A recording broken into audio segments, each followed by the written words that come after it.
I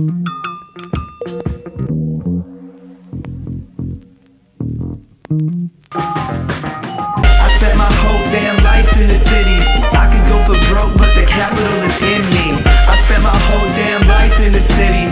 Anywhere I go, DC's coming with me. I spent my whole damn life in the city. I could go for broke, but the capital is in me. I spent my whole damn life in the city. Anywhere I go, DC's coming with me. I spent my whole damn life in the city. I could go for broke, but the capital is in me. Welcome, everyone, to District Divided, a DC sports podcast. More specifically, a Washington Commanders podcast. I am Amit. That is K-Dot. Today's episode, one more episode about the quarterbacks in this year's draft. Yes, one more, but we are less than 2 weeks away from figuring out who that quarterback is going to be that is going to be the future franchise guy for the Washington Commanders. So we have ranked the top 6, and we're going to go back and forth on it. And we're going to predict who we ultimately take. Then we've got a large comment mailbag for you guys, as always. Thank you guys for it. And an after the pod. K-Dot, are you ready for this episode? Because what we're going to do, everybody, is we're going to like the video, subscribe to the channel, hit the notification bell, comment, as you always do, and K-Dot, share this shit. Share it. Share this shit, please. Without JJ. further ado, why don't we go ahead and get into it? So, as I just mentioned, K-Dot and I both went through various amounts of tape. Some of them are highlights, some of them are actual games. At least that's me. And we went ahead and ranked the top 6 quarterbacks. The top 6 quarterbacks again: Caleb Williams, Drake Maye, Jayden Daniels, Michael Penix, Bo Nix, and of course the aforementioned JJ McCarthy. So he's going to start with 6. I'm going to give you 6. We're going to talk about them both. 5, 5, 4, 4. You get it. Okay. K-Dot, why don't you go ahead and begin with yours? My number 6 is Bo Nix. Look, Bo Nix has gotten better over time. I think from where you look at him early on and now, there's you could definitely absolutely see the progression. But the offense was not really a pro style offense, and those receivers, when you're looking at the tape, the most glaring thing is how fucking open they are. So, like, the idea that you would have to have Bo Nix try to fit the ball in the tight windows or anything, I just haven't seen that much of it to know whether or not he can or can't, honestly, at this particular point. Yeah, I mean, if you look at him overall, he looks the part, right? He looks like a guy that could probably do this thing. And, like, once again, I'm not of the idea that any one of the 6 guys that we're talking about are absolute bust in any way. Once again, I just feel like development. Situational, as you know. Situational. But the way that my rankings, I think, are situated, and this is the idea I had, was that I ranked in terms of who do I think will have the most likely path to success regardless of the variables around them. Okay. That's the fair. way that I kind of went with it. Okay. And Bo Nix himself, I just think that he needs a lot of work. Yeah, it's just, and if there's one other thing that he did that shouldn't register this high for me, but I listened to him give an interview with Ryan Russillo on his podcast, and he talked about himself in the third person like 2 or 3 times. And it was just, and Ryan didn't do anything, but he's like, yeah, it is. Bo Nix knows that he hasn't necessarily done what people. And I'm like, I want no parts of that, but I just don't want it. We just went through with Eric Bieniemy. Look, he could be the best quarterback in the draft. He's 6 on my list. Yeah, that's fair. He is also 6 on my list, though. Going through watching him at Oregon versus what I saw when he was at Auburn, he's definitely gotten a lot better. The ball placement has gotten a lot better, but also, as you had mentioned, K-Dot, it was very difficult to see moments where there was a corner draped on his receiver and he's throwing him open, or he's throwing to that exact spot. So hard to evaluate Bo Nix off of that. Like you said, Oregon is not a pro style offense. It's very quick. A lot of stuff behind the line of scrimmage. When it goes beyond the line of scrimmage, he does have a few nice plays, but I also think there's a lot of work there too. And I don't believe in him as a like franchise changing quarterback. I think he's going to be good, but I don't see a high ceiling with Bo Nix is sort of what I'm saying. So also number 6, number 5, I guess I'll go, and then we go to you. Okay. I like that. JJ McCarthy is number 5. Listen, I went through it. And let me start with the positives. This man has a howitzer for an arm. This thing is a cannon. Like it gets to where it needs to because holy cow, the guy just puts mustard on it. I will say he tends to do that on most throws, even the ones that don't need it. So there's that aspect to it where he may kill a couple wide receivers of ours if he were to be drafted. He has very happy feet to me. So even in clean pockets, he just sort of is like, I'm just going to go make a play. A lot of design runs as well for Michigan. Now, he did what he needed to do for Michigan. We've talked about that. But the intangibles are important to me, but he needs work too. So if we were to draft JJ, he is one of those guys I would definitely want to sit for a year. But I put a lot more value on feel, as you're going to see in these rankings, just like in terms of the ball placement, when they decide to really like. And so JJ is 5 for me. That's where I'm at. I get the buzz though, but he's 5 for me. Am I supposed to fight you now, or just go through the list? Like that's why we do this via Zoom. Do I wait? Because like JJ, of course, is on my list because we have the same quarterbacks. He's just different. Of course. Well, you just got to tell me your number 5, and we can talk about JJ right now if you'd like to before you reveal number 5. Well, I'd just say that like I still don't think he looked at the tape. The yeah, I mean, that's the thing is like one thing about JJ. I think when you do watch it is that arm strength is more than advertised, more than people know. I think he's got the strongest one of the lot. To be clear, I think it's stronger than Drake. I think it's stronger than Drake's. I think it's stronger than Drake's. I think there's a possibility it's strong. It might be, but that's the other thing is like I've seen more tape of Drake doing it. And Drake's like, yeah, JJ can drive a ball in there, and that's where I get as far as like tight windows and stuff. Because another thing is that a lot of JJ's passes, at least to me when I'm looking at him, are not as clean as some of these other guys. Like it's just he's dealing with a lot more shit. And as far as the happy feet, I see that with a few of the guys. There's probably only 2 of these dudes that I don't see with happy feet. One has it occasionally, but I still feel fine with it, and we'll get to him. But the other aspect of JJ is because of how little often they are asking him to throw, and because of a lot of the situations or third downs, or you got to get this thing here, or the pressure's right there. As we talked about, the strength of schedule as far as what he's had to contend with is more than anybody, even our guy at LSU. Yep. So I just think that there is a little bit of like, okay. And once again, I think that JJ is a long-term thing. He's only 21 years old. So I think I'll stick to just kind of combating some of your negatives, and that's fair. About positives when we get to there. That's fair. Because there are positives to JJ, just to be clear. But I do think that he is also, in a different way to Bo Nix, he also needs work. He also needs to, I think, figuring out touch on passes. I've yet to see a number of QBs. I'm trying to even think of one, honestly, that suddenly figures that out from college to pro. And I can't think of any. So I just feel like because that's his comfort zone, he's just going to do that. And I don't know that that's always going to work. Oh, the happy feet or well, so the happy feet as well, but the ability to take some off of your throw. Oh, yeah, right. They add more touch and stuff to it. Yeah, I mean, exactly. I don't think that's as easy as people would make it out to be. It's like, oh, he can throw really hard, so naturally he can throw soft as well. I don't think that's true. I will say it's a different skill. I will say that some of his deep balls, I do think he floats some stuff in there pretty well. But yeah, I mean, if you're driving on every single throw, sometimes, I mean, if you look over the history of the NFL, there are some guys that just did that. That's just how they played. Michael Vick was one of them. Have fucking great careers. So I mean, it's true. Sometimes it's just an adjustment from the receiver standpoint. And like, hey, this is the way he's going to throw that goddamn ball. So let's get ready for it. Yeah. So I mean, there's some of that. Okay. Go ahead. My number 5. Your number 5. Michael Penix. Now the Penix thing is that like when you look at a lot of his tape, there's a lot of things that you're just like, ooh, that looks nice. That looks pretty good. But then you take into consideration the amount of talent that they had at wide receiver there, which is pretty fucking legit. Outside of that, when you start digging into some of the numbers and you look, he has some stuff on tape that is just more than everybody else. Like his deep throws, he has more deep balls than anybody else as far as and I don't think it's close. I think like the chasm between him and Drake Maye is actually pretty significant.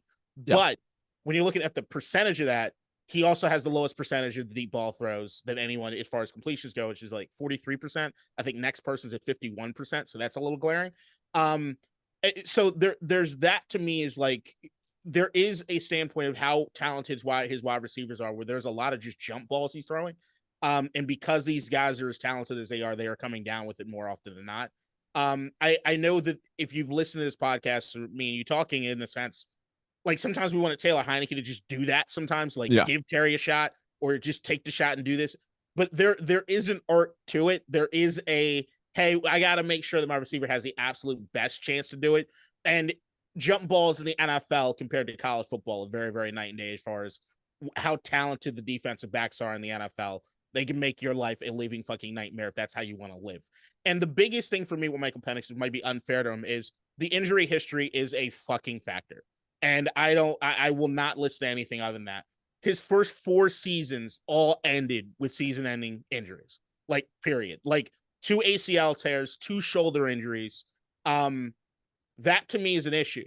Like it's one thing to just say, all right, these guys had bad luck here and there. I don't want to call anybody soft or anything, but 4 in a fucking row is scary. A lot. Like it's just a lot. So while I think Penix is mad talented, he does a lot of things really well. I hate what I saw in the last football game I saw from him. There was not a lot good in that.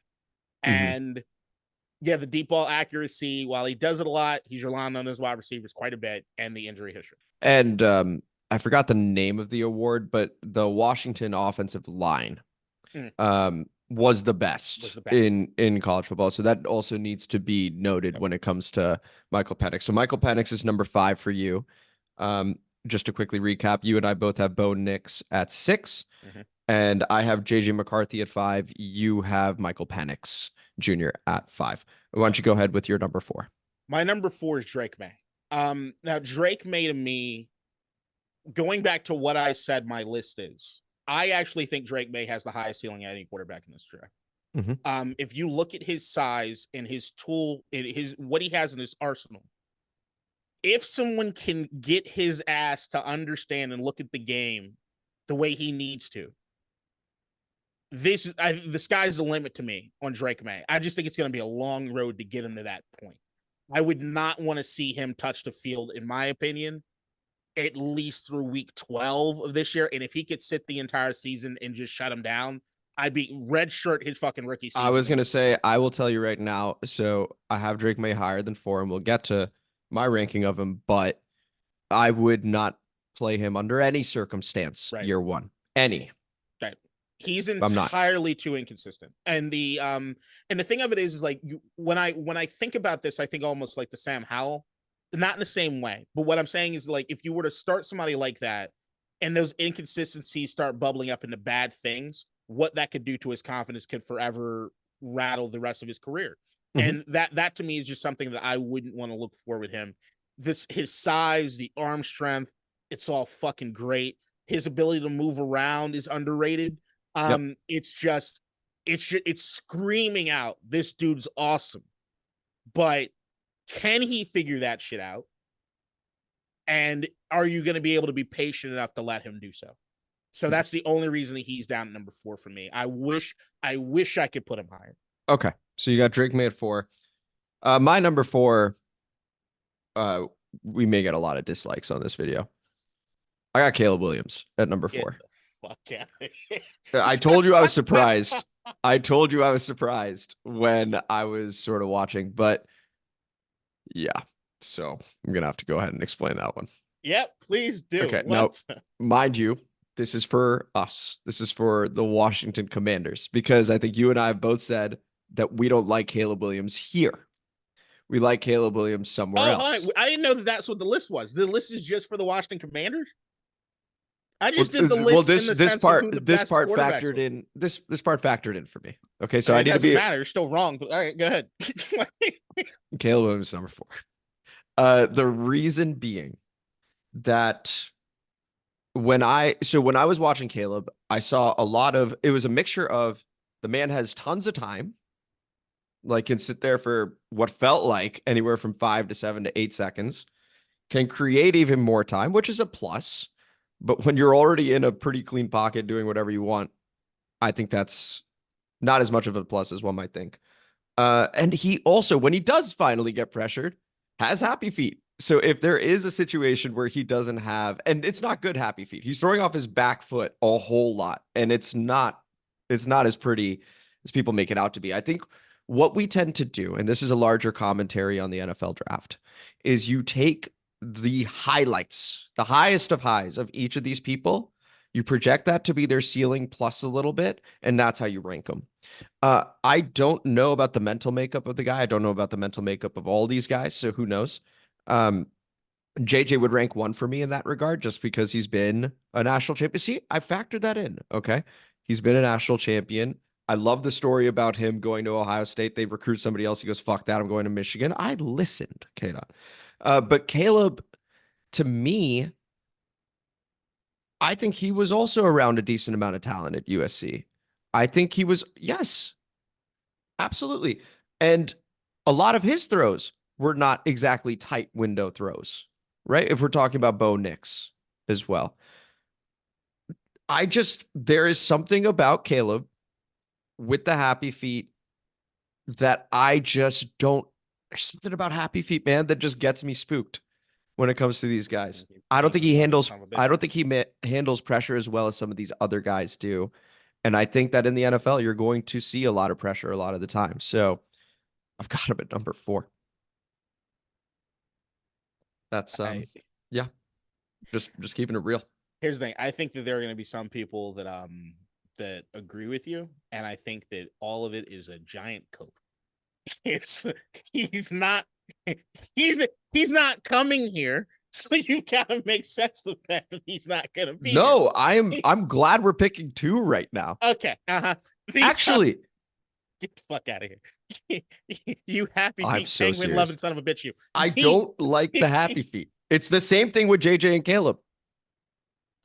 See, this is what I'm saying. The happy feet to me, I don't agree with you as far as USC from a talent standpoint. I actually think they have not, like, if we're talking about USC being the powerhouse that we normally known them have been historically compared to what it is that Caleb Williams has had to kind of work with now. Yeah. No, especially like if we're looking at defense and what he had to do on offense, got to put the team on his goddamn back.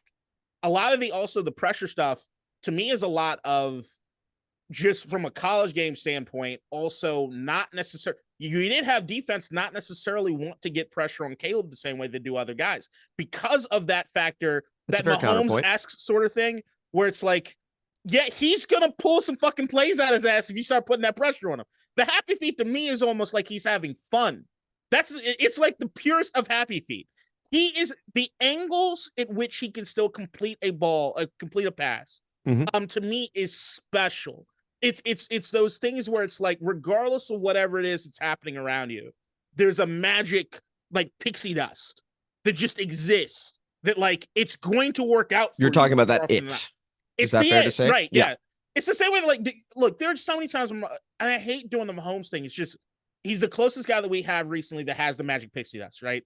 Which is a dude that regardless of whatever's happening around, regardless of what fucking angle you're trying to attack him in, yeah, he can still complete that fucking pass. I think that's what's misleading about this whole thing is we are now in this era of you need to get the next Mahomes, right? We've talked about this too, right? That it's unfair to the guys that are coming in as well. Right. But yeah, but I think that my counter to that is that I haven't made any comparisons to anyone looking anywhere like Mahomes. That's true. You have not, and I don't think I have either. I think it's a lot of the national-driven conversation because they want to drum up interest in the draft and stuff like that. I get that. I watched Mahomes at Texas Tech. Like my girlfriend was a Texas Tech grad, was a trainer. I was forced to watch a lot of fucking Texas Tech. No one should be forced to watch Texas Tech, but I was forced to watch Texas Tech. Yeah, there was the magic pixie dust. Okay, so you see similarities there. He's number 1. Spoiler alert for me. And the thing is, like, I was the first one to say, like, I think Jayden could be my number 1, but I just think as far as from a specialty, if I'm looking at who has the best possibility for success, regardless of the variables around him, yeah, I'm looking at Caleb because he has it. He has it. It works. I don't know how it works sometimes, but it fucking worked. It reminds me of like watching the Netflix quarterback series. Yep. And you see the drills that Mahomes is doing that no other quarterback or no other player in the NFL is doing. Right. Like they're teaching him how to throw sideways, because you got to have your neck crick this way or your body turn this way or contort this to get this done. Caleb just feels like he has that natural. Okay. So that's, Listen, I'm open. I'm open to that. This is just when we had planned this episode. Yeah. Thinking about it, and I'm an overthinker. I will openly acknowledge that to the people. 4? 4. Fucking 4? 4. Yeah. I can see 2. I can see 3. 4. I think if it weren't Washington, I would have him up at 2. But I think Washington factored in. If these were just pure rankings, I could easily see him at 2. He's still not 1 for me, but I just hate that he's going to Chicago. I fucking hate that he's going to Chicago. I think he could do great in Chicago. I think Chicago But their is where situation's quarterbacks weird go too. to die. That's the thing. Their situation is weird too. It's a terrible situation. I mean, Yeah. they have gotten him more talent than They've they got a gave Justin lame Fields, duck coach. but it's a bad situation. It's going to be interesting to see what happens over there. And a lot of people still love Justin Fields over there. He's not going to necessarily get the warm welcome that he probably deserves. It's an interesting situation. So that's Caleb 4 for me. And you had mentioned, Drake Maye is 4 for you. Yep. So now I'll go 3, Drake Maye. So I also agree with you that I think it's close. I do believe that Drake has the highest ceiling.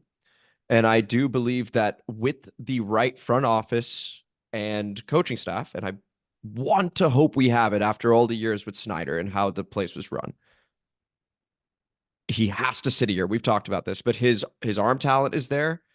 His ability to make the spectacular play is absolutely there. He also had the highest drop rate, amongst all these guys. I think it was 8.2% or something absolutely insane. You put him around NFL talent. No one has done more with less than Drake Maye amongst these 6 people. And I mean, there's even that one play where he switches. You want to talk about spectacular shit, where he switches to his left hand as he's getting drilled and just touchdown against Pitt. Like, there is something about Drake Maye that I really, really like. Now, when people say he's Justin Herbert, I think that's one, unfair to Drake Maye, because that's, to me, quite the praise. But the other thing is, depending on how you feel about Justin Herbert, what has Justin Herbert done so far? He's also had good offensive weapons around him. I think you see that spectacular throw. We've talked about it. You see him on a national stage on a Thursday night or a Monday night, whatever. He makes that one throw and you're like, my God, this guy, unbelievable. But so far through his career with offensive weapons around him, Austin Eckler now here, how far has he gone? So like, there's also that element to it too. Justin Herbert has his inconsistencies. I see some of that with Drake Maye. And I would really hope that we take that year off, do not play him under any circumstance, and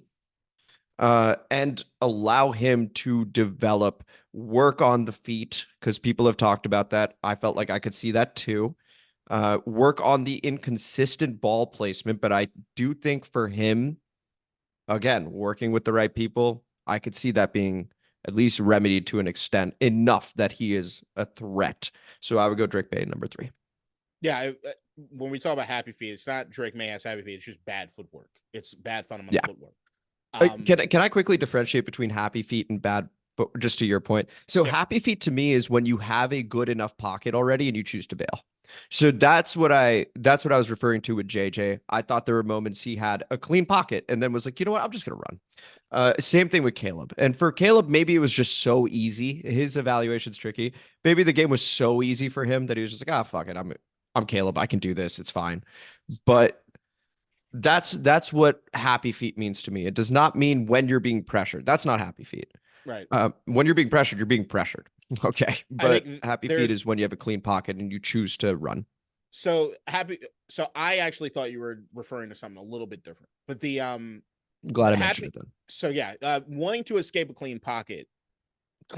Caleb Williams does that a lot, but I also know that Caleb Williams does that because of what it does to a defense. When he gets outside of the pocket, then he's a running threat. And when he's a running threat, some of the linebackers, some of the safeties, some everything else might drop, might stop, might pause, might do things that allow a lane to open up that he can then throw to. Some quarterbacks are just better rolling out, right? They're just better as a rollout quarterback. There is an element to that at Caleb Williams' game, especially in college, where he's just, you got to make something happen. The happy feet to me is more the bouncing in the pocket. I don't mind that.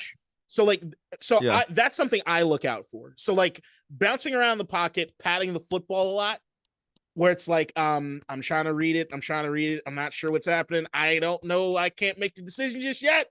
That shit to me is where it gets a little. That's what I look for. I want to look for your decision making, which is why I was so when you were talking about happy with JJ or no with Caleb, that was crazy. But like JJ McCarthy in that sense, he's not a bouncing in the pocket. No, he's not. No, he's not. I know where I'm going. I've read this fucking shit. And I've got the strength to do it. Yeah. Right. Which leads to my number 3, which is JJ motherfucking McCarthy. That's my thing. The decision making. If I'm looking at it, there is nothing that I see. Like, you're even giving JJ McCarthy more credit than I will give him as far as having the best arm. I still think he's second to Drake. That being said, when we're talking about the way that I did my rankings, I think that JJ McCarthy's also a guy who, even if bad shit were to happen or he throws a pick or whatever, it will not impact him the same way it impacts any of the rest of the guys. So that short-term memory, and he's the on to it. intangible standpoint is to me where he shoots off. I know you hate comparisons, and this, once again, I've done this more than once, but it's hard not to when you talk about the Michigan quarterback thing. If you look at Tom Brady early on in his career. Yeah, I hate that comparison, to be clear, but go ahead. But let's say Tom Brady early on in his career, right? Tom Brady early on in his career, at least through good portions of his career, throughout most of his career, did he ever have the best arm in the league? Did he ever have the best feet in the league? Did he ever have the best anything? Maybe the best feet, but definitely not the best arm. But easily the best intangibles, but not anything else that you could point to and be like, hey, if I'm trying to build a prototypical quarterback, I'm picking him. There was never a moment, to your point here, K-Dot, there was never a moment where someone said Tom Brady is the most talented quarterback in the league. Right. Like even when he had the years with like Randy Moss, it's like, oh, he's got Randy. So like there's that element to it. That to me is where I look at JJ McCarthy and I say that like this is a dude that I think more than any other guy, regardless of the situation, can thrive if given time to do so. That to me is important. It feels like a bulletproof pick to me if you give him enough runway to learn. Because I think that that's a guy that can learn. I also think that he'll make mistakes. If you throw him out there right now, he'll probably have a 4-interception game. I think he'll bounce back from it. Okay, so you're not worried about. So you could play him day one. You feel you could play him day I don't one. want to. I think the best for his development is to have more success. Highest floor, though, is that fair to say based on what you're talking about? Yes. Okay. Highest long-term floor for me is Jay. I think like when I'm looking at like what a Brock Purdy can do. Like people want to get back and forth as far as what the game manager thing means. To me, it's can you run the offense the way it needs to be run to get the ball in the hands of the playmakers the way you need to? And I think JJ's the guy. Okay. Cool. So that is number 3 for you. That was number 3 for me. Now you're number 2, which we now know is. Go ahead. Jayden Daniels. I love Jayden Daniels. There's nothing that I can really point to overall with Jayden and say that I don't like, other than his weight and his and what I think that could mean long term as far as his health. That to me is the big. If I need somebody to throw the ball outside the numbers, he's near the top of the list. If I need somebody to throw the ball down the field, he's near the top of the list. If I need somebody that can off the gate do things that have a toolbox as far as his rushing ability that allow certain plays to last longer, or just from a schematic standpoint, his ability to run and what that brings to an offense alone is amazing for an offensive coordinator or team that's trying to figure out who they want to be. Like, to me, it's just, he's a matchup nightmare. He's a guy that can do anything you really need him to do and do it at a high enough level that you gotta respect it. Like, he'd be number 1 for me if it wasn't for, I don't see the special sauce that I see with Caleb. Sure. Like Jayden's a guy who's just gotten better over time. Because this is the other thing. I try to look at like some of the early college tape compared to the late college tape to see how did you improve. And Jayden's improved. He's been one of the dudes that's been on the upward trajectory from the get-go. And I just think if you think about like him on any team that could, like what we saw in 2012 with RG3, the matchup nightmare, what you see in Baltimore with Lamar Jackson, where defenses have to kind of simplify what it is they're doing to stay within the confines of a basic defense to just stop him from being a dual threat. That's what you're getting with Daniels. And there is a credible narrative too defensive-minded coaches like the player that produces the most nightmares for them preparing. And that has been mentioned with Dan Quinn in the past. This draft cycle, it's been mentioned with other players in the past relative to their coaching staff. So we're going to end up seeing what happens with Jayden. Being spoiler alert, have him at 1. We'll get to that in just a moment. My number 2 is a bit shaky just because of all the injuries, but God damn it, does Michael Penix throw a gorgeous ball. I mean, you talk about feel. So feel for me is like the most important thing, as well as overcoming adversity. And I feel Michael Penix has done that. The injuries they are scary, but he has passed his physicals. For him to go through as many injuries as he has, KDOT, and still look this good, I think is also a testament to his mindset, right? That he is able to surgery after surgery after surgery after surgery. He stayed healthy the last couple. Like, he has, I think, learned from it. He did have good wide receivers, but he put them in a position to succeed as well. I mean, it is a gorgeous ball. It's slightly unorthodox, but it works. And you talk about pocket presence. His pressure to sack ratio is the lowest of the lot. And he, in the game against Texas, which was probably one of his best games in the semifinal, is manipulating the pocket. He slides over and then throws. And I was watching a mix of the national broadcast, the standard one on ESPN, and then the McAfee one where they had Colt McCoy. So you're getting a college QB talking about him, one that played for Texas. And you could just see Colt go, sometimes there's nothing you can do when a guy is playing like this.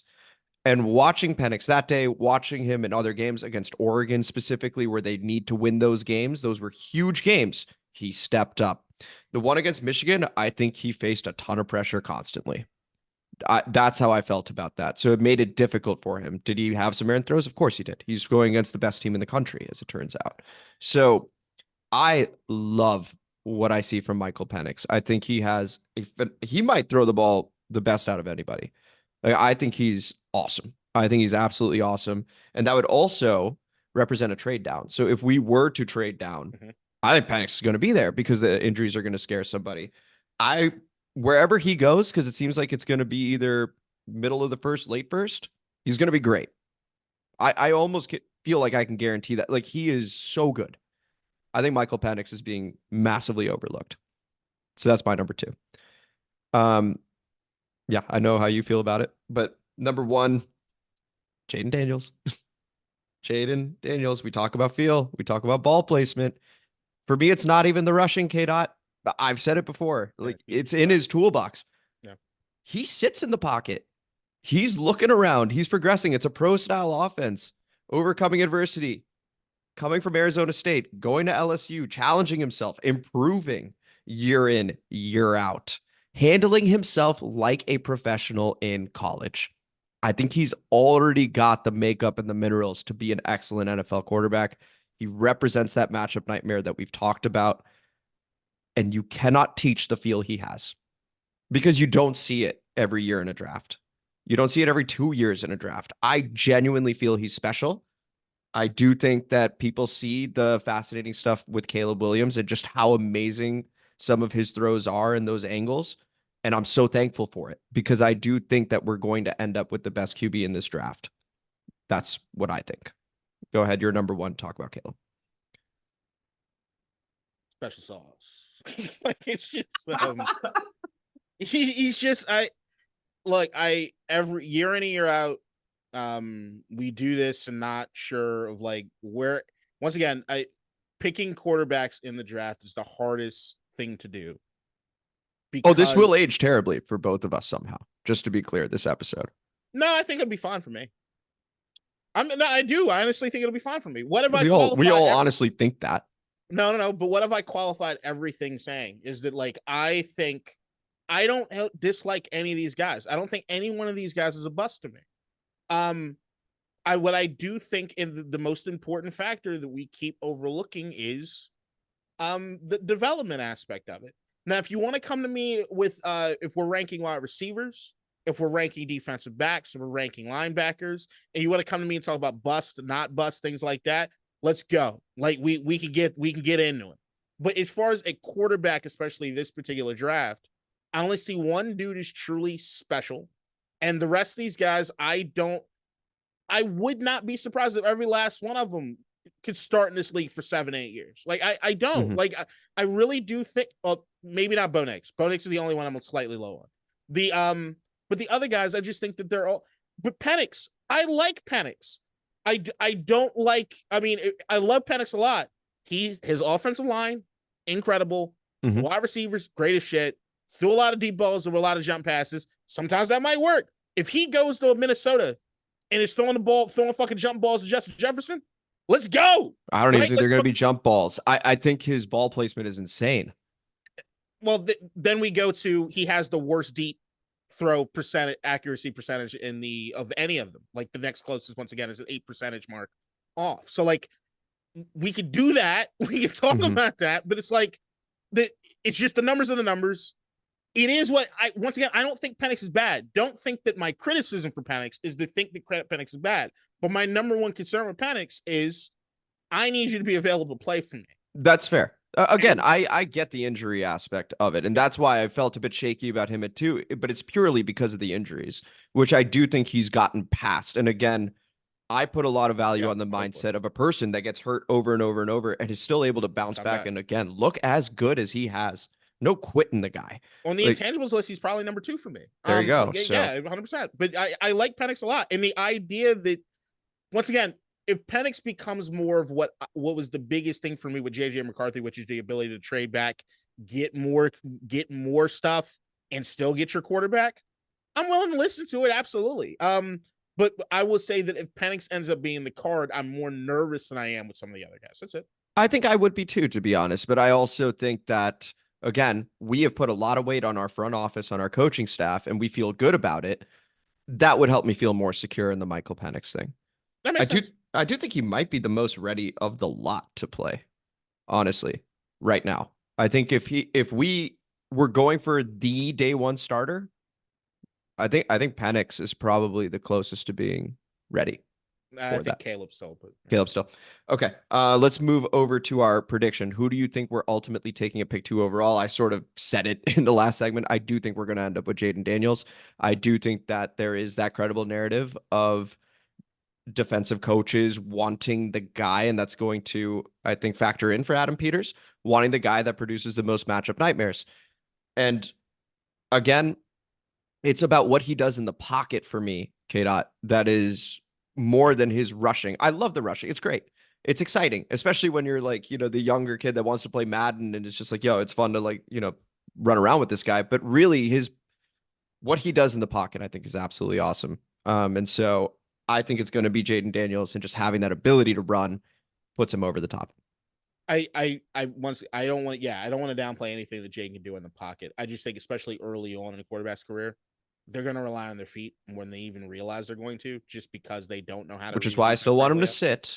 Right. But even when he gets out there, you're going to have your natural instinct is to do what your natural instinct is going to be able to do, especially when you got 300-pound dudes that can run 4.6s, fucking running at. That is true. Yeah. So it's like even Justin Fields didn't run in college like at all. He's like, what are you doing? And all of a sudden, right. I've been leaning Jayden Daniels, I think, most of the time this offseason, as far as what Washington's going to do. But I'm hearing entirely too many people say that, so I'm going to say Drake Maye. Okay. I do like you try to read between the leaves, right? On the or read the tea leaves on the sense of they get a Marcus Mariota. Who do I think looks the most like Marcus Mariota? Probably Penix or Daniels. Do I want? But then I also see them the ousting of Sam Howell. Mm-hmm. And when I hear more about the Sam Howell, the reason they got rid of Sam Howell is they didn't think Sam Howell's mentality was okay to be a backup. He was too hard pressed to try to be a starter. It's just a dog in him. And I think that, especially when you add that Drake Maye factor, I just think that they knew that would be a recipe for disaster. But I also think that what's going to end up happening is that we have the meetings coming up over the course of this week, next week, where they're meeting with these guys for the last time before the draft. I'm of the idea that they have their decision made for the most part, but things could always change in the last few bits.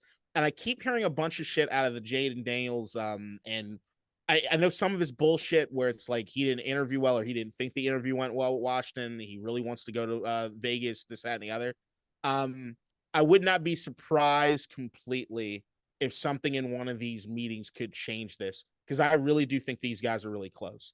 And I think that if there's any truth to Jayden wanting to go to Vegas instead of Washington, and knowing that he kind of holds a lot of cards right now, maybe he doesn't put on his best show here. I don't know. There's so much smoke around that thing that I'm not willing to completely pass it all away. Okay. I mean, that's fair. So just to recap our top 6, I have Jayden Daniels at 1, Michael Penix at 2, Drake Maye at 3, Caleb Williams 4, JJ McCarthy 5, Bo Nix 6. KDOT has Caleb Williams 1, Jayden Daniels 2, JJ McCarthy 3, Drake Maye 4, Michael Penix 5, Bo Nix 6. I think we're going to take Jayden Daniels. KDOT currently thinks we are going to take Drake Maye. And so that wraps up all the quarterback talk from us. We're going to go over to the comment mailbag. Any last thoughts, KDOT, before we do that? I just want to stress, I will be ecstatic with any of these guys. And I will be ecstatic with any of these guys except Bo Nix, just to be clear. I will sell myself on Bo, and maybe the talking in the third person it'll grow on me. All right. Oh my gosh, I forgot about the third person stuff. So we go over to the comment mailbag where we have the shit out of me. Close to 20. Yeah, it would bug the shit out of me too. Imagine all the comments of just Bo Nix things. Like, just people are just gonna Bo Nix He didn't it do it all. a lot, and I think he kind of did it by accident, but it just did not sit well with me. Well, you don't think it was a sense of humor thing? You don't think he was doing a bit? Yeah, would be an interesting time to do a bit. Here we go. We go over to Tech VOF. Shout out Tech VOF with the first comment. They'll draft whoever can put butts in the seats is the comment over there. KDOT, agree, disagree? I think that is a cynical Snyder take. Okay. I do think that whoever they draft is going to put butts in the seats. So it's pick 2 overall. It's pick 2 overall. No, probably the most exciting person. That's probably bullshit. That to me is too cynical. But I think anyone's going to be exciting at pick 2. But the thing, butts in the seats to me, if we're looking at it for real, is who's going to make us a winner. Who's gonna get us to where we're gonna win some fucking games to do that? But I don't think he's thinking like that. I think he's just being cynical. Okay, fair enough. And then we go over to Pally for Life. Shout out Pally for Life. Apologies in advance. This comment is a video late. You two briefly touched on the media analyzing Dan Quinn and Adam Peters' body language at the LSU Pro Day. If we ever find ourselves in a similar situation where the media has latched onto meaningless video footage, I'd like to formally request a full breakdown of such clip, including your interpretations. Please be as conspiratorial as possible. Huge potential here, especially during the offseason, Mr. X. And I actually totally agree with that. I would love to get that video up and then you and me on the various corners being like, and see this right here, freeze it here. This is what I see. And this is how everything changed from that moment forward. I think it's a great idea. What do you think? I think that's more you reading into everything you see and me saying how full of shit everyone is because they are. Be a good video nonetheless. So I'm definitely interested in that. Let's see. We go over to Locked On Law. Shout out Locked On Law. Adam Schefter no longer has Washington GM spoon feeding him inside information. He knows as much as we know. And then this inspired quite the conversation in the comments. So a number of replies there, but we'll let you guys read those as you see fit. KDOT, do you agree that Adam Schefter no longer has the inside scoop on this franchise? It's a fact. Remember the whole Mr. Editor shit? So no, he doesn't. He does not have the same line, but he hasn't had the same line here for a while now. It was mainly after Bruce Allen and stuff left. I don't really think he was getting any information from Ron Rivera. And look, you've been reading into things like the clip, what was it, last week, 2 weeks ago, about Adam Schefter. I'm listening to exactly what he's saying. And exactly what he's saying is not scream of anyone that has any inside knowledge of what's happening. Yeah, we played the clip. We go over to... I try to keep a straight face through that. Oh, we go over to Metatron 333 Ascension. Shout out. I sure hope not is the comment. And that is again in reference to the title of the last video is Commanders are leaning towards Jayden Daniels as the pick, according to Adam Schefter. So that is Metatron 333 Ascension saying, hey, I hope it's not Jayden Daniels. And we will see what ends up happening. Of course, we go over to Zachary Minor 9593. Shout out. Daniels is the better quarterback. Maye is not ready yet. They will be stupid to pick Maye over Daniels. And fans don't know anything about football. That's true. Daniels is more ready, and that part is in all caps. 4 likes on it, so we've got some people agreeing with Zachary Miner. This also inspired some replies to his comment over there. K-Dot, would we be stupid to pick Drake Maye over Jayden Daniels? And this is where it goes that everybody needs to be all hyperbolic because they have their guy they're rooting for in this race, which is just, you don't need to go that far. You can say, like, I can take exactly what you said in that comment and attribute to everything that we've kind of said on the pod. Jayden Daniels is more ready right away to play in the league. Doesn't mean that Drake Maye's a stupid pick. It just means he's a longer term thing to work on. Now, if you want to break it down or get into more details about how you don't want Marcus Mariota to be starting, which is why you want Jayden Daniels to be starting immediately or whatever, we can have that. But to call the pick stupid if they go the other way just lacks any sort of context and nuance. Yep. We can be better. We can be better, but we're not. We go over to Craig Hoffman. Shout out Craig Hoffman. Cliff is the X factor. The success of this team depends on Cliff. Izzo and Witt Jr. are and will be top NFL coordinators. Cliff still has question marks. We have to assume the offseason moves for the offense rely solely on the 2024 draft. So far, the offense is still bad. K-Dot, your reaction to that comment? I would not overlook Anthony Lynn. I think that's something I think a lot of people are just kind of glossing over. Mm-hmm. He's a really key factor in all this, and I think how it is they're going to work together. I wouldn't go as far as to say the buck stops with Cliff Kingsbury. I think that he's very integral in what it is that he's looking at and trying to be a mad scientist to put it all together. But I really do think it's going to be a collaborative effort on that offense to try to figure out who it is they are and what it is they're going to be. And anyone that could look at Anthony Lynn's history as far as what happens with offenses, especially the running game, I think you'd be a fool to overlook what it is that he could potentially bring to the table. Absolutely. What about Brian Johnson? Any sort of factor there with Brian Johnson? Brian Johnson's a guy that I was never as high on him as everybody else was in Philly. So he's absolutely somebody that I'm looking out for. He's young enough that maybe he could be something really, but there's nothing that screams out to me just yet that he should necessarily have too much say in what's happening just yet. And then we move over to Thomas Toronto. I apologize if I got that wrong, but that's what I'm seeing. So shout out. No, Jayden Daniels. Drake Maye is the pick, and about 20 exclamation points. So as you can see, there's a bit of a divide between those that want Drake Maye, those that want Jayden Daniels. Again, JJ McCarthy has entered that conversation at pick 2 overall, but you can again see that it's primarily between those two. And so I think that speaks to exactly where the fan base is right now. K-Dot, any reaction to that one? At least he didn't call the other side stupid. Yeah, he just said no 12 times. And we go over to Vindo. Oh, gee, shout out Vindo. Vindo. There is a lot of talent in the second round. Wouldn't be surprised if we take Chop Robinson from Penn State. Dude is a beast. One of those picks definitely will be a tackle, preferably JC Latham from Alabama. There is a lot of talent in this draft. And when you see that quarterbacks are the ones going first and foremost, it pushes the start of the non-QB draft, if you will, the draft within the draft, to pick 5, maybe. And so you are going to find a number of really good players. We have, again, picks 36 and 40 in the second round. K-Dot, do you already know who you want in that second round, or what type of position you'd like? Sort of. We will be doing a mock draft, by the way, next week so that you guys can see what we're thinking. Go ahead. Because I want those second round picks to move us back in the first round to get Brock Bowers. I think you're gonna have to move pretty high for that one, just to be clear. Let's get it done. We'll see what that would take. Brock and JJ. Oh my God. We go over to Dennis 2782. Shout out Dennis.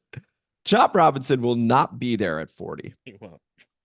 Edgerrin Cooper and Chris Braswell would work well with Dan Quinn. Now I know about Edgerrin Cooper. Chris Braswell, I haven't heard that name yet. Do you? Have you heard? Yeah, just like middling things, but I haven't done any.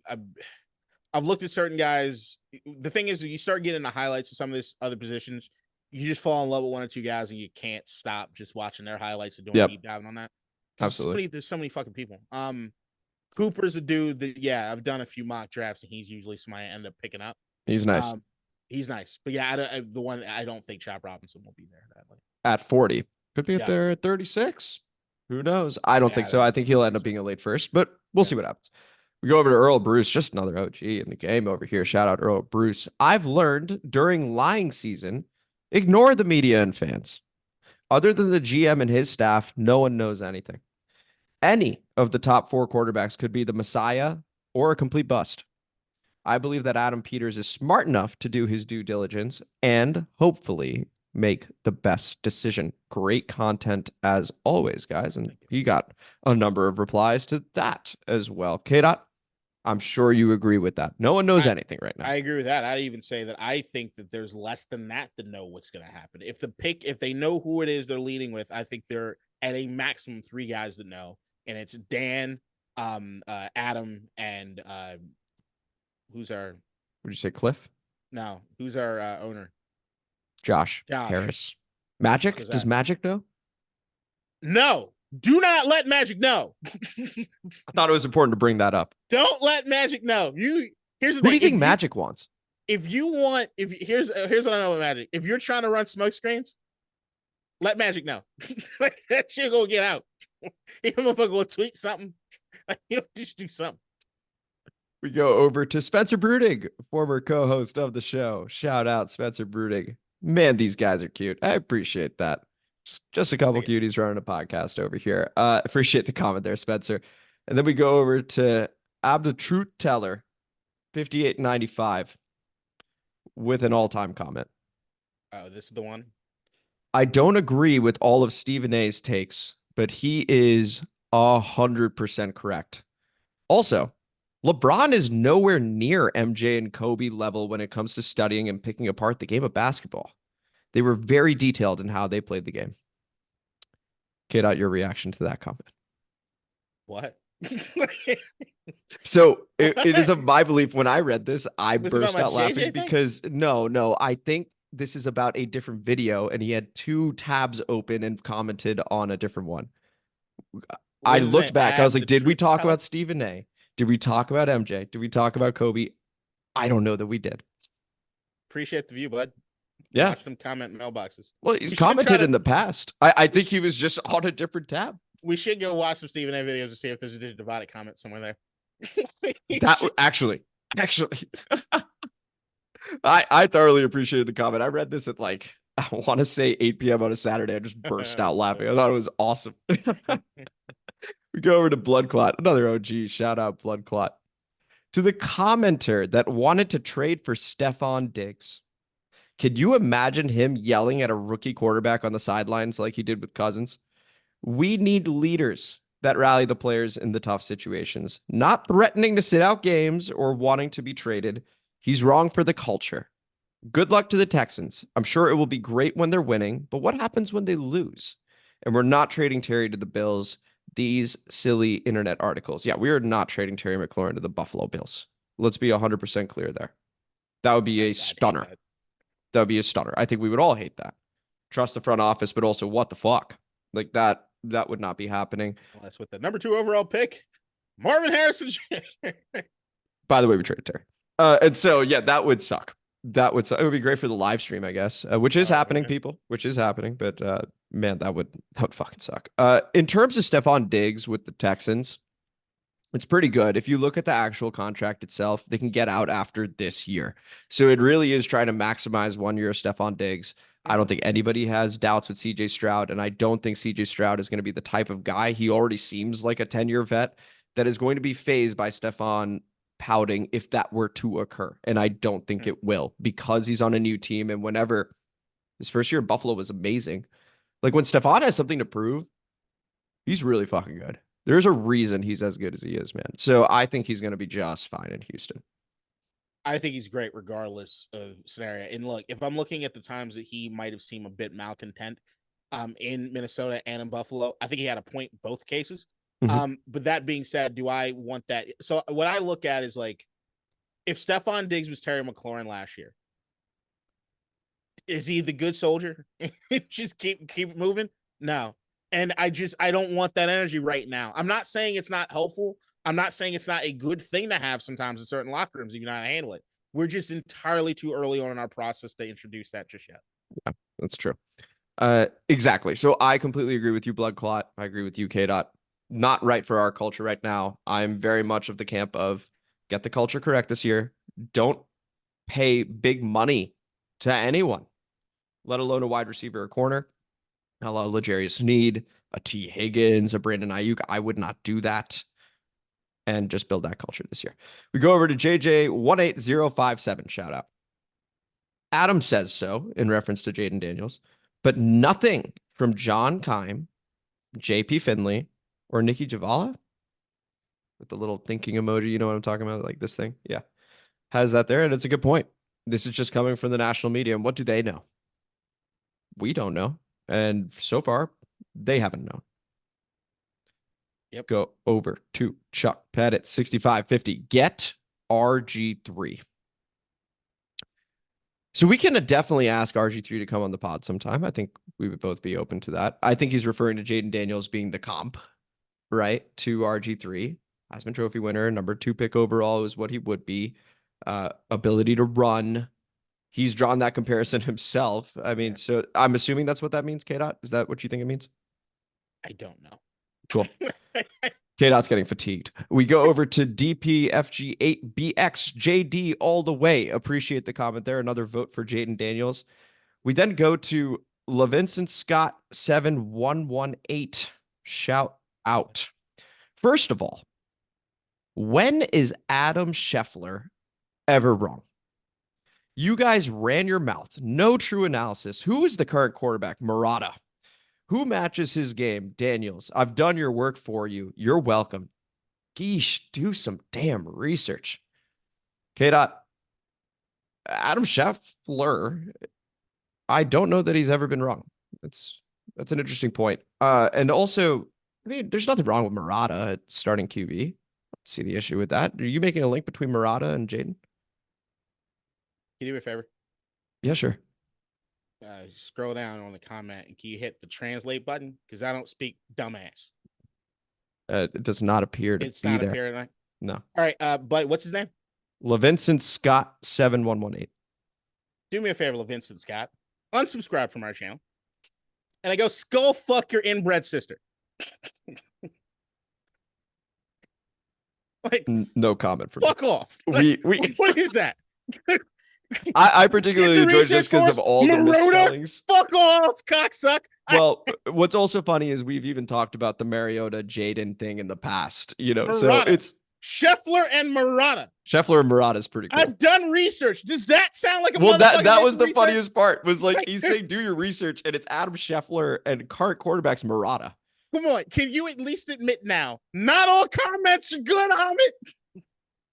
I think they've all got their own place in the spectrum that is the comment mailbag. Yeah, it's a spectrum. He's on a spectrum. I think I just enjoy reading the various, like even the Stephen A comment I thought was great. He is a poster child for the pro-choice movement.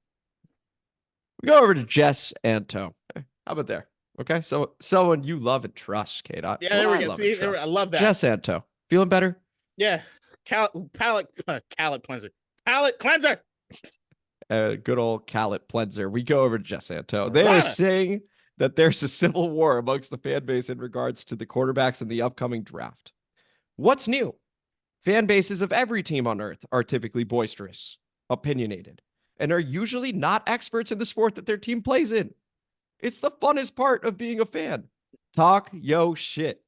I believe the most important traits of a quarterback are consistency, leadership, toughness and durability, mental fortitude, discipline, intelligence, accuracy, selflessness, arm strength, and determination. And the only thing about that, Jess, is I don't know what you left out, but I thoroughly appreciate that. The majority of these traits are very difficult to identify and see on film. Maybe how they feel about Will Ferrell movies is a minor thing. Yeah. Heart. That's why the pro days, visits, and interviews are so important and why it's such a crapshoot drafting a quarterback. And that is to the point about figuring out the intangibles that we've talked about with the JJ McCarthy, for example. You're starting to get a little fuzzy, Kate. I don't I quite know know what's going I think on it's with. I'm moving too much, so it's Oh, okay. You're just very excited for this comment from Jess. Okay. So again, that's why the pro days, visits, and interviews are so important, and why it's such a crapshoot during drafting a quarterback. I'm with Amit, A-M-I-T, but I appreciate that. I'm with Ahmed on the Daniels bandwagon. Daniels has height, a lack of injuries, experience with higher competition in the SEC, athleticism, consistency, improvement, lack of turnovers. That's true. Only the 4 interceptions. A good arm and a nice deep ball. Drake Maye has the size, athleticism, arm cannon, but is wildly inconsistent. Deacon Dot and the congregation of JJ is growing legs for sure. It does seem like he has a lot of good intangibles, but a lack of tape and a run-heavy offense. He himself ran a number of design QB runs. He did perform well when asked, though, and that you cannot take that away from JJ. That is absolutely true. Penix is another one who I'm interested in, but there's no way you could draft him with the number 2 overall pick. I completely agree with that. You would definitely have to trade back with his injury history. For some reason, I get the feeling he might have one of the better careers out of these guys. I completely agree. Can't wait for the high floor, low ceiling, split level, ranch talking head bullshit to end until next draft. Yeah, we have been talking about this draft and this pick ad nauseum. Completely agree there. This is definitely going to be an entertaining draft, though, and we finally have some real ones in our building for the first time in a long time. Thanks as always, fellas. K-Dot. Wonderful Palate comment cleanser. again. Go ahead. The only thing I'll say is that the boy-string bickering back and forth shit is your most fun time if you don't have a winning team. So like I want to win.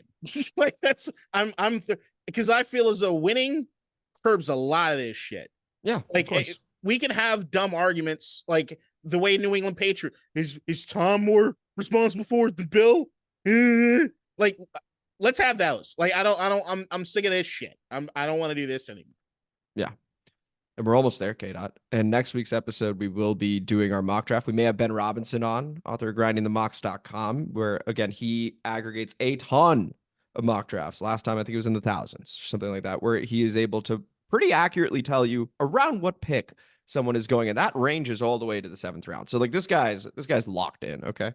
May have him on. But this was the show. This was District Divided, a DC sports podcast, more specifically a Washington Commanders podcast. I am Amit. That is K-Dot. Thank you guys for watching. Really appreciate it. And if you enjoyed today's episode, please like the video, subscribe to the channel, hit the notification bell, comment as you always do, and K-Dot. Share that shit and tell that motherfucker Levidius, whatever the fuck is got like a name. Yeah, fuck you, bitch. We appreciate all of you. After the pod begins, I just wanted that for your face. After the pod begins right now. Oh man. Quickly, can I tell you how to fix WNBA? Yeah. Sure. Why not? Caitlin Clark is going to go pick 1 on Monday. The Indiana Fever. The floor is yours. No doubt. So college basketball, women's college basketball has been fun as shit this last season, but it's also been more fun and entertaining for the most part over the last how many seasons? I mean, I went through spurts like early 2000s where I was watching Diana Taurasi with Gino and UConn because I just loved watching play. And every time they got a good star or a good storyline, like if you look at it like the night, anytime that Gino or Pat Summitt were meeting UConn, Tennessee, that was much watch fucking TV, right? So I think what makes the WNBA special, especially now, is they don't have the one and done shit that they have in men's college basketball. And you get to follow these storylines and rivalries and shit as they continue. The problem for me is that when it goes to the WNBA, there's such a gap in between when it is that the March Madness stuff stops to where the WNBA season begins, that people, unless you're really wanting to fucking pay attention, you lose track of all of it. Then other sports start coming into play and you can't really figure out any of it. Mm-hmm. So I have a 2-pronged solution to fixing the WNBA. Number 1, they should draft before March Madness. There should be a WNBA draft before March Madness itself. Now, the reason I say this is that there'd be fucking awesome to have a situation in which, or when I say before March Madness, I'm like kind of way before March Madness, because I actually want the season to kind of start during March Madness. So like or a little before March Madness. So the idea is, I see. The idea is you have sort of some things happening simultaneously. You'll have the WNBA season happening during a time period where we know what players are on which teams and where they're going to and what impact they might have on those teams. Also, you have situations where, let's say you have a Caitlin Clark that goes number 1 overall, or I'm not going to use her as an example, but you have a player that goes number 1 overall, but flames out in round 2. I think the storylines and the things that people could talk about what teams made certain mistakes, what person that might have gotten drafted in like the 2nd round that's on a fucking heater, and we get to root for the underdog, all those sort of things get to a point in which we can just root for the sport continuously. Then the idea of like after March Madness is over, we know where the standings are on a lot of the WNBA teams and how it is these girls can just or women should be able to hop right on these teams and what impact they might have. I think it get us more enthralled with what's happening in the WNBA from a storyline standpoint, because I don't think most of us, if any of us, know what storylines are happening in WNBA at all right now at all. I think to your point, you've got a Breanna Stewart that is just absolutely dominant, and then she goes to the WNBA. You hear a lot less about her. Sabrina Ionescu, awesome over in Oregon, and all of a sudden, don't hear a lot about her. So I get where you're coming from. I love the thought experiment. Okay. In actual practice, I would not want that to occur, just because you want them to be fully focused on March Madness, for example. If the draft occurred beforehand, I think there is an element of they have to prepare. They're probably doing some interviews in the middle of their season and stuff like that. Well, maybe they already are, because the draft is a week after. They already doing that. But I don't like the idea of them already being on WNBA teams when March Madness is occurring. Also because they can play up their stock or down their stock. No shit, but that's the thing is, like, after the tournament's over, you still have undrafted free agents. You still have guys. You still have people that could go this, that, and the other. And the other thing is with the NIL and everything already in consideration, these girls are already kind of making money. So like the idea kind of making money. They're making more money in college. Right. So like so my thing is like being on a WNBA team does not take anything away from what it is they're doing. Then we're looking from a standpoint of them wanting to still participate in the March Madness, right? In college football, the issue is guys don't want to play in the playoff, or they don't want to play in a bowl game that doesn't mean anything because they haven't been drafted yet. But if these girls, if they've already been drafted, you get injured in fucking the Sweet 16, you're still under contract. You're still going to get what you need as far as from a injury settlement or anything else. Yeah, but no one's sitting out as is. But what the problem is that the NCAA as a whole is trying to hold on to relevance, period, as an institution when it comes to everything that's happening in men's games across every sport. Women's college basketball at this particular standpoint is really, for the most part, kind of their cash cow, like the thing that makes most people excited. The biggest part of it, more than anything, is the WNBA is irrelevant. And we have to figure out a way to make it more relevant than it is currently. I think they're already doing it. So this time what they're doing, and I think it's very smart, is I'm sure you saw that they announced how many games the Indiana Fever are going to have on national TV versus what it was last year. Did you see that? Yeah. Yeah. So 1 last year versus 36. They finally found that superstar, in Caitlin Clark, and gone, you know what? Let's put her on TV as much as possible. I think this is what you do during week 2 of the NFL season. No one is going to give a shit. We can talk about, we can talk about. That's my point, is the scheduling has to change. So like in order to have the scheduling change, because what the WNBA needs is people to also watch. But when you're talking about ramping up to football, no one gives a shit. You're just not going to care. I don't care how much you might like these storylines or this, that, and the other. There's a priority in the landscape of television, in the landscape of anything, in the zeitgeist. There's been so much anyone can handle at any given point in time. They've got to shift everything up so that they can be on national TV, but not competing with anybody. The idea is that you can have that basically the end of the NBA playoffs and the finals leads right into what you're having as far as the playoffs for the women's game. You have to have it work together in tandem and find days of the week that you're not competing with anything. But when it comes to the playoffs, we even talk about it on this pod, or at least the other pods that I've done for more national thing. We want to talk about the WNBA and the finals that are happening. But you know what? We also got to talk about week 3 of the NFL season. And there's one that's absolutely going to take priority over the other. And that goes for every podcast you listen to. That goes for every TV show you listen to. That goes for all of it. There is a dead period in the sports year. that July, August time. Yeah, You can I fit agree. it in. It would be awesome to be able to have that, and maybe they do fix that. I agree with the scheduling aspect of it.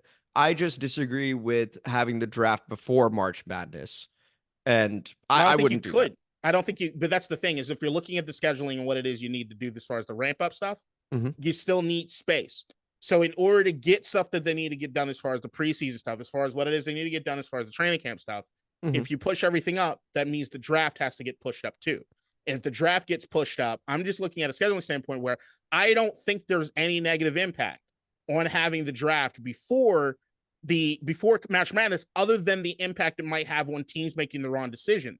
But we're at a standpoint where the WNBA doesn't make any fucking money and shouldn't really have any choices in the matter. We need to figure out a way. So I think where it currently is could be a turning point just because of Caitlin Clark. It won't be. It could be. We don't know yet. It will not be. They are putting 36 games. Yeah, 36 games on national TV. When Caitlin Clark's on a heater, which is what we already know this is what's going to happen. Caitlin Clark's going to be on a heater one night, and she's like shooting 9 or 10 threes. And we're going to all tune in for a moment to see what happens with that.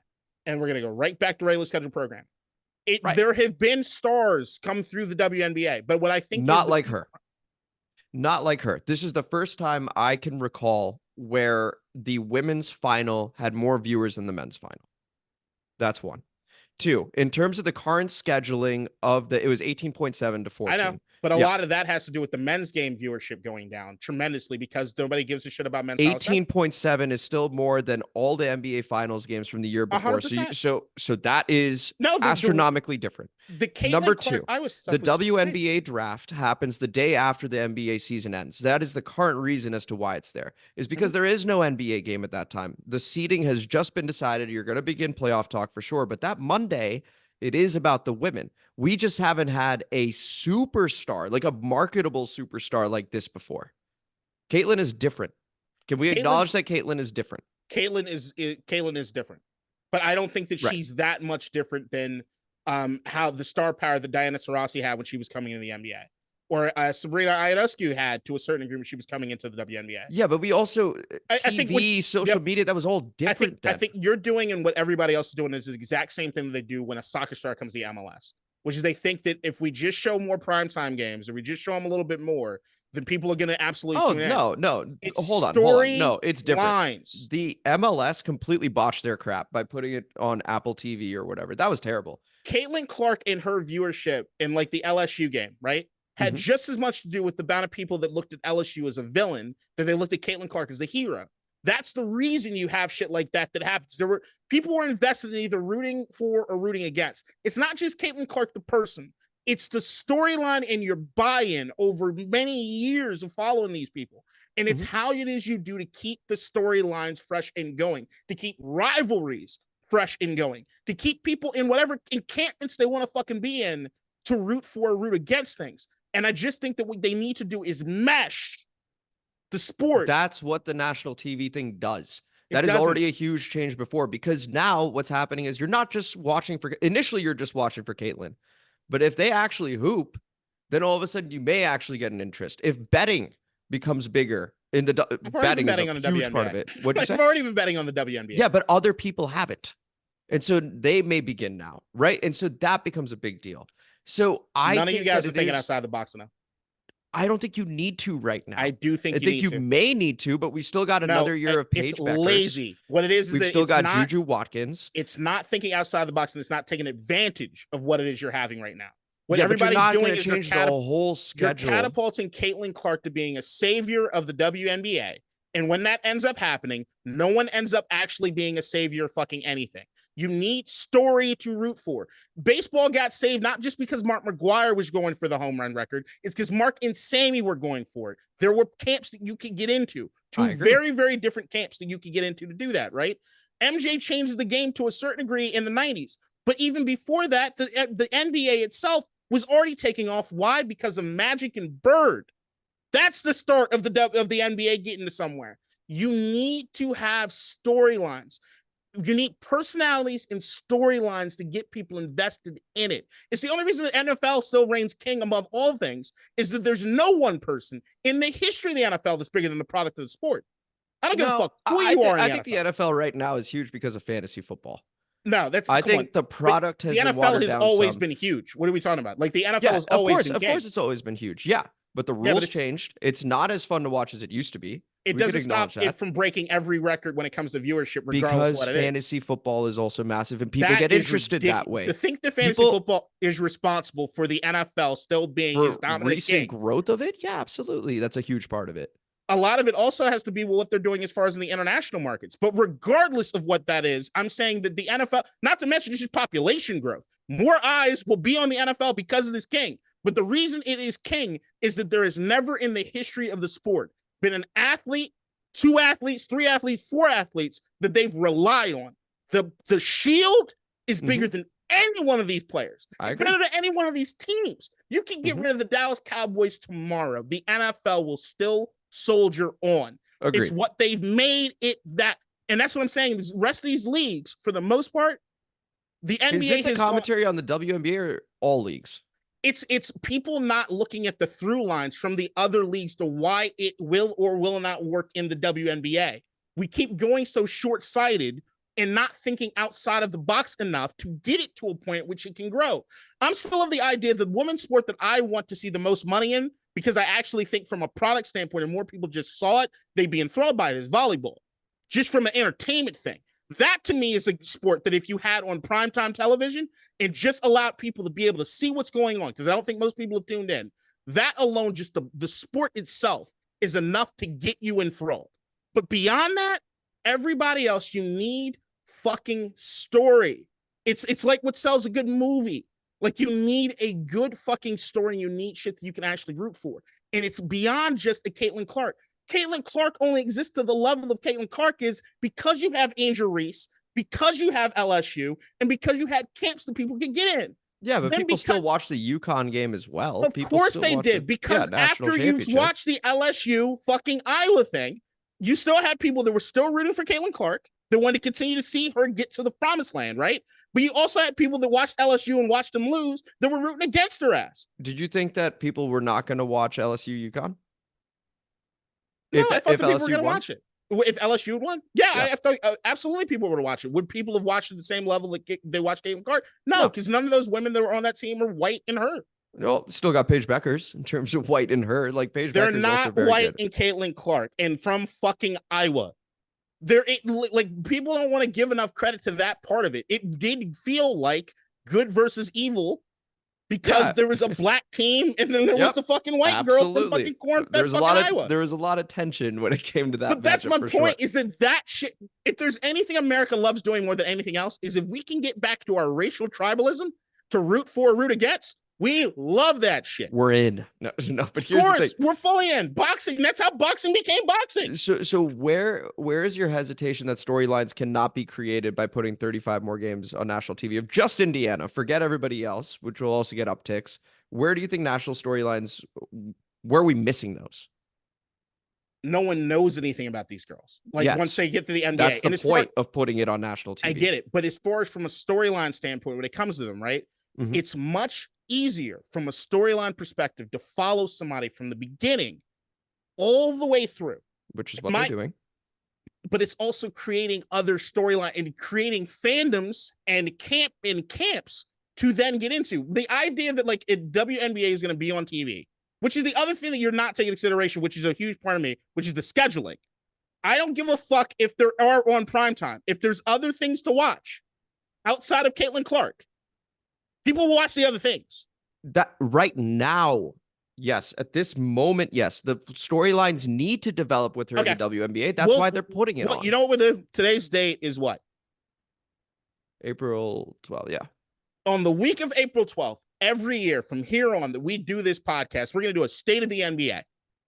State of the WNBA? State of the WNBA. Okay. And when I tell you that most of these girls are still fucking going to Europe to goddamn play, because they're not making the money that they need to in the WNBA. When we still see, as far as the viewership of the WNBA, still peaking when Caitlin Clark's playing, but not anything else.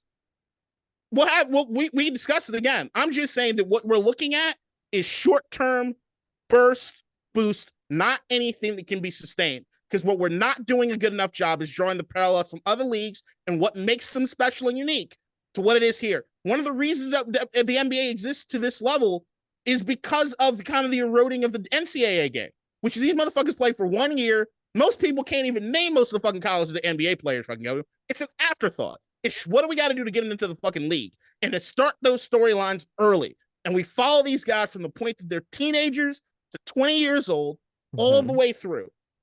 These girls are spending 4 years in college, most of them. After spending developing the storylines, yep. What do you think this last tournament was? It was based on last year. There's no Caitlin Clark next year. I understand that.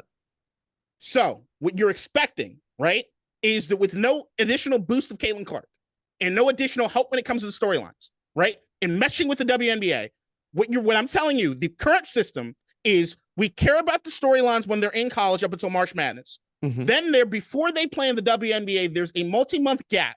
Right. Then we don't give a fuck.